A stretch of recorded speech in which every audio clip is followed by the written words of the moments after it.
दुआ साहब, दिल्ली में लगातार बुलडोजर चल रहा था, लेकिन उससे पहले मोदी जी ने वादा किया था कि जहां झुकी वही मकान, लेकिन अब चल रहा है कि जहां झुकी वही मैदान। जनिष्ठ महोदय, जहां तक आप मोदी जी का नाम लेते हैं, बड़ा उलझन सा होता है। जनता जो है सोचने लगती है कि मोदी है कि मुमकिन है, या मन की बात है या दिल की बात है। बोलते कुछ हैं, करते कुछ हैं। दिल्ली को विश्व का सुंदर शहर बनाना चाहते हैं, शंघाई बनाना चाहते हैं, लेकिन गरीबों को मार करके, गरीबों की झुग्गियों को तोड़ करके, गरीब जो दो पैसा किसी तरह से जोड़ तोड़ करके परिवार चलाता है, उनको बर्बाद करके, ये सब कहीं न कहीं बदले देने की बात है। क्योंकि ये जो गरीब है, ये उनका कहना है कि जो 22 सीट आम आदमी पार्टी को आया, ये गरीब लोगों ने वोट दिया, हमें नहीं दिया, हम इनको साफ कर देंगे। तो ये साफ करने का सियासत का गेम है। दिल्ली कितना अच्छा होता है, नहीं होता है, ये तो वक्त दिखाना है। लेकिन ये सब सियासतदान जो अपनी रोटी सेक रहे हैं, व्यापार कर रहे हैं, धंधा कर रहे हैं, मार्केटिंग कर रहे हैं, और कुछ नहीं कर। लेकिन जिस तरीके से बुलडोजर चल रहा है, सुप्रीम कोर्ट ने कहा था 8 मई को जितने भी इलीगल कंस्ट्रक्शन बने हैं सभी को तोड़ा जाए, लेकिन अब सरकार, आपने देखा होगा सरोजनी नगर में किस तरीके का बुलडोजर चला। देखिए, सरोजनी नगर में बहुत सारे रेली पटरी, थोड़े से रोड के क्रोचमेंट हुआ था। ठीक है कि जहाँ पे सरकार की जगह है या वो साफ सफाई होती है, तो उसके लिए जो जिनको बसाया गया, जो अथॉरिटी ने लाखों रुपया उनसे हफ्ता वसूली किया और उनको बसाया, इसकी गलती पहले उसको सजा मिलनी चाहिए। दूसरा ये कि अगर कोई 20 साल, 30 साल, 40 साल कोई जगह ठिया लगा के काम कर रहा है और 40 साल आपने कोई सूद ले लिया, तो आप उसका पुनर्वास ये कहीं जगह दीजिए, कहीं रहने का, कहीं दुकान का। आप कोई नोटिस नहीं देते, कोई पुनर्वास की बात नहीं करते, और रातों रात में जो है आप बुलडोजर चलाते हैं। तो ये कहीं न कहीं जनता के हक को, उसके जो है जीने के हक को छीना जा रहा है। ये ठीक नहीं है। सरकार को सबका साथ, सबका विकास की जब बात करते हैं, तो उसी आधार पर उन सबको राहत मिलना चाहिए। बहुत सारे लोग रो रहे हैं कि मैं तो 40 साल से हूँ, देखो जी मेरे पास सारा कार्ड है, सर्टिफिकेट है, गवर्नमेंट की सब कुछ है, ये हमें पैसे दिए, उसकी रसीदें भी हैं, फिर भी उनको कहा जाता है नहीं नहीं नहीं, बस तुम भाग जाओ। तो ये, लेकिन केसर बाबा कॉलोनी में उत्तर प्रदेश का सिंचाई विभाग और दिल्ली का डीडीए मिलकर नोटिस देते हैं, और वो कहते हैं कि अवैध है, लेकिन वहां के लोग बोलते हैं कि हम बहुत पुराने हैं, 40 साल 45 साल से रह रहे हैं, अब सरकार को याद आई। नोटिस, कुछ लोगों को नोटिस दिया, नहीं दिया, ये तो अभी मैं पूरा, वो तो एक जांच की विषय है। लेकिन जिस तरह से चिपका दिए गए हैं, चिपका दिए गए हैं, चिपका दिया गया, और आप कह रहे हैं, और अगर वहाँ का निवासी कह रहे हैं कि मैं 19 साल से 30 साल से रह रहा हूँ, तो आपने 30 साल कहाँ सोए हुए थे? अथॉरिटी क्या कर रही थी? आज आप हटाने की बात कर रहे हैं, ठीक है, लेकिन उसको बसाने की भी बात कीजिए। आप कहाँ बसाएंगे? और फिर जब आप वोट लेने के लिए हर 5 साल पर, और जो है 5 साल पे नगर निगम का चुनाव होता है, एमएलए का चुनाव होता है, एमपी का चुनाव होता है, उन्हीं के बीच में जाकर के हाथ जोड़ करके आप वोट लेते हैं, तो क्या वोट लेने के वक्त आपको पता नहीं होता है कि ऑथराइज है या अनऑथराइज है? तो आप उस वक्त तो वोट लेते हैं, उनको जो है आप वोटर कार्ड भी बना करके देते हैं। तो कहीं न कहीं जिम्मेदार सरकार है, प्रशासन है, और प्रशासन को इस पर सोचना चाहिए। जब वोट का नंबर आता है तो सभी वैध हो जाते हैं, सभी लीगल हो जाते हैं, कभी भारतवासी हो जाते हैं, जैसे इलेक्शन निकलता है तो बांग्लादेशी रोहिंग्या आ जाते हैं।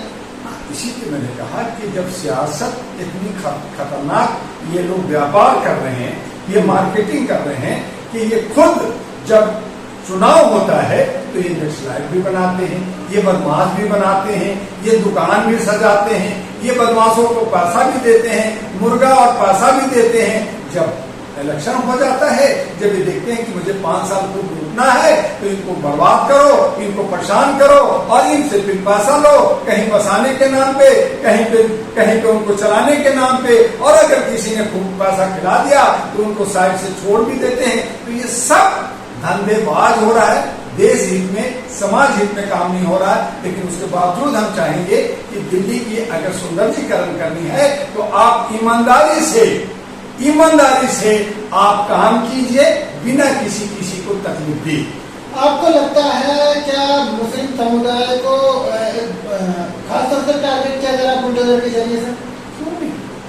क्यों नहीं जर्नलिस्ट महोदय, मुसलमान के नाम पे एक जो है अशोका यूनिवर्सिटी का प्रोफेसर जरा सा बोल दिया, FIR जेल दे भेज दिया और उसको कल सुप्रीम कोर्ट से जमानत लेना पड़ा। और वहीं पे बीजेपी का विधायक मध्य प्रदेश का वो जो है गाली देता है सोफिया कुरैशी को, जो सिंदूर जो ऑपरेशन हुआ, जिस पे पूरे विश्व में आप डंका पीट रहे हो कि मैं सिंदूर ऑपरेशन कर दिया, उस सैनिक का अपमान होता है मुसलमान के नाम पे। आप नफरत फैलाना चाहते हैं। एक तरफ सैनिक को इनाम मिलना चाहिए, उनका सम्मान होना चाहिए, आप उसका टोल करते हो और वो जो टोल करता है उसको कोई एक्शन नहीं होता। तो ये मुसलमानों में नफरत कब तक फैलाते रहोगे?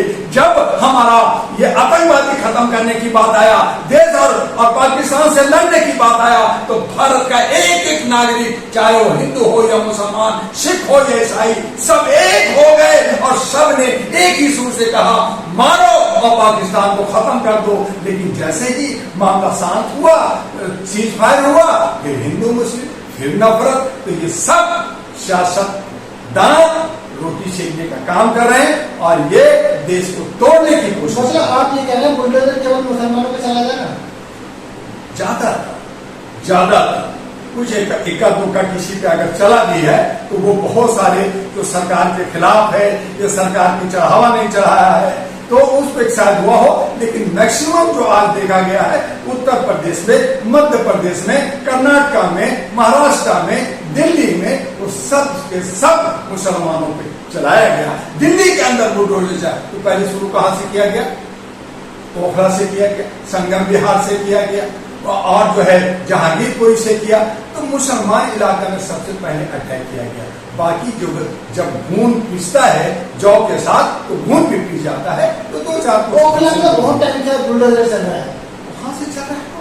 अब मंगोलपुरी, आपका कतरन मार्केट और जगह तो ठीक है, मैंने कहा आप सफाई कीजिए, क्या मुसलमान ये लेकिन मुसलमानों को टारगेट बना करके, नफरत कर करके मुसलमान पे ही आप अटैक करेंगे, ये उचित नहीं है। ये धर्म और आस्था के नाम पे यही बात पे हो रहा है। तो ये इस तरह से बाप की बात हो या NRC की बात हो या CA की बात हो या फिर देश में रहने और जाने की बात हो, अब कहें आधार कार्ड नहीं चलेगा, वोटर कार्ड नहीं चलेगा, पैन कार्ड नहीं चलेगा, पासपोर्ट मानेंगे थोड़ा नहीं मानेंगे, आपको हम नागरिकता नहीं मानेंगे, आप हमारे भारत के हैं ही नहीं। जो सदियों से रहा, जो आजादी लड़ा, जिसके बाप दादा खेती कमाई किया, जो यहाँ मुसलमान है, जिसका भारत है, उसने अपनी खून और लहू बहाया, आप उसको कहते हैं तुम प्रमाण दो, अपना प्रमाण दो ना। नेता से मैं कहता हूं प्रमाण दो ना। आज दिल्ली के अंदर मुसलमान महिलाएं, मुसलमान लोग अपना बर्थ सर्टिफिकेट बनाने में लगे हैं। 20,000 25,000 दे के बर्थ सर्टिफिकेट बनाओ। अरे मेरे भाई, जो गांव देहात में ना, शहर में तो बना लेंगे, लेकिन गांव देहात में जिसका घर गया, जिसका माँ बाप नहीं है, जिसका कुछ नहीं है, तो 40-50 से एक गांव से दूसरे गांव, 2 गांव से शहर में चला गया, जो दाल पैदा लिया गांव में, उसका बर्थ सर्टिफिकेट से आएगा, किधर से आएगा? चिंटू, मिंटू, पिंटू, मिस्टर, ये सब नाम रख दिया जाता है। वो बाद में अपना नाम भी इधर उधर हो जाता है। तो उसमें बहुत सारी विभिन्नता आती है। और ऐसी सूरत में ये नफरत करना कि नहीं साहब, अगर आपके नाम के अंदर स्पेलिंग खराब होगा, आपका बर्थ सर्टिफिकेट नहीं होगा, तो हम आपको भारतीय नागरिक नहीं मानेंगे। तो ये सारा लड़ाई का जड़ है। ये गृह युद्ध कराना चाहते हैं और लोगों को परेशान और लोगों को परेशान कर करके पैसा उगाही का काम करना चाहते हैं, धंधा करना चाहते हैं और इनका कोई उद्देश्य। अगर मुस्लिमों को परेशान किया जा रहा है बुलडोजर के आधार पर, तो इसके पीछे सरकार में बैठे लोगों का मकसद क्या है? सरकार के बैठे का मकसद है कि वो एक वोट बैंक, एक खास कम्युनिटी को अपनी तरफ करना चाहते हैं और मुसलमान जो बिना पेंडी के लोटा है उनको तोड़ करके डिवाइड करना चाहते हैं। कुछ अपने साथ और कुछ को छोड़ना चाहते हैं जिससे उनका कोई नुकसान नहीं होता, और इस तरह से वो सियासत करना चाहते हैं। और दूसरा कि आरएसएस का जो एजेंडा है कि हम हिंदू राष्ट्र बनाएंगे, जिन्होंने 50-60 साल तक अपने ऑफिस में, घरों में तिरंगा नहीं लगाया, तिरंगा का विरोध किया और भगवा फहराया, अब वो तिरंगा यात्रा कर रहे हैं। तो करो ना भैया, अच्छी बात है, तिरंगा का सम्मान होना चाहिए, लेकिन वोट के लिए नहीं, सियासत के लिए नहीं। आप सब सियासत कर रहे हैं और सियासत के बिना अब कुछ नहीं होगा। आप जिस सोफिया कुरैशी की बात कर रहे हैं, आपको मालूम होगा कि मुस्लिम तो अक्सर होती है ऐसा, अगर मुस्लिम बोलते तो क्या दिक्कत होगी? सूफिया कुरैशी का दादा और दादा, उसका पिताजी, उसके माताजी, उसका हस्बैंड सब आर्मी में रहे। सूफिया कुरैशी की दादा जब लक्ष्मीबाई का सेना था उसमें काम किया, और उसने जिसने सिंदूर ऑपरेशन में इतना बड़ा 9 जगह पे जाकर के ये किया, हो सकता था सूफिया कुरैशी का को भी उड़ा दिया जाता, पाकिस्तानी सैनिक उड़ा देता, वो सारा सफल करवाया। और आप कहते हैं कि सूफिया कुरैशी पाकिस्तानी आतंकवादी। तो हम पूरा भारत जो कह रहे हैं, भारत के सारी जनता, चाहे हिंदू हो या मुसलमान, चाहे कोई भी हो, वो सब फिर आतंकवादी हो गए हम लोग, जो हम भारत को साथ दे रहे हैं। हम कह रहे हैं, भारत कह रहे हैं कि पाकिस्तान को उड़ा दो, तो इसका मतलब हम जो है ये होंगे। तो इस तरह की बातें करने वाले लोग, खास करके बीजेपी का विधायक, और वो भी विधायक वहां का डिप्टी सीएम, गृह मंत्री राहुल, और वो ऐसा बयान देता है, उसको कोर्ट कहता है, कोर्ट कहता है एफआईआर करो, अरेस्ट करो, सुप्रीम कोर्ट में जाता है, वहां खारिज होता है केस, उसके बाद भी उस पर कोई एक्शन नहीं होता। जैसे आपके जंतर मंतर पे ओलंपिक लड़कियों के साथ रेप होता है और प्रशांत शशि भूषण उनको जो है भूषण को अरेस्ट नहीं होता, तो कोर्ट कहाँ है? कोर्ट जो है विधायिका के हाथों में। बीजेपी का मंत्री उनके खिलाफ वो सोफिया कुरैशी के खिलाफ गलत बयान देते हैं, सुप्रीम कोर्ट तक वो पहुंचते, सुप्रीम कोर्ट गिरफ्तारी पर तो रोक लगा देता है, एसआईटी की जांच का आदेश देता है, लेकिन दूसरी तरफ मुस्लिम प्रोफेसर है, उनको गिरफ्तार किया जाता है, उनको छुड़वा तो देता है सुप्रीम कोर्ट, लेकिन जांच जारी करता है। ये भेदभाव नहीं लगता आपको? सुप्रीम कोर्ट जांच क्या है? कभी किसी ने, राजीव दीक्षित ने कहा था कि जो सरकार कर रही है, आपको नहीं लगता वही लोग अदालत में बैठे उसी मानसिकता के? बिल्कुल उन्हीं के लोग बैठे हैं। और राजीव दीक्षित एक बहुत बड़ा ज्ञानी व्यक्ति था, उसने कहा था कि न्यायपालिका जो है वो डकैत डाकू तैयार करता है, बदमाश पैदा करता है, पुलिस थाना बदमाश पैदा करता है, ताकि उनका धंधा चल सके। तो ये तो यही करते हैं, जात के नाम पे करोड़ों का धंधा होगा। जहां हमारे सैनिक जो है जंगल में, पहाड़ों में लड़े, जहां हमारे आम आदमी मारे गए, उनको तो कुछ नहीं मिला, उनको कोई राहत नहीं मिला। लेकिन जो जनप्रतिनिधि, जो लीडर है, वो विदेशों में करोड़ों रुपया 5 स्टार होटल में घूमेंगे, और वही जयचंद, वही सारे जो है बाकी अलग अलग पार्टियां जिनको विरोध करना चाहिए, जिनको अपने क्षेत्र में जाकर के जनता के समस्या और जनता के विकास की बात करना चाहिए, अब वो विदेशों में गर्मी की छुट्टी मना रहे हैं। इसका जनता का पैसा, टैक्स का पैसा, और इसमें मार्केटिंग करने में हमारे देश के प्रधानमंत्री अव्वल है और बहुत ही चालाक, चतुर और समझदार है। ठीक है, बहुत बहुत शुक्रिया।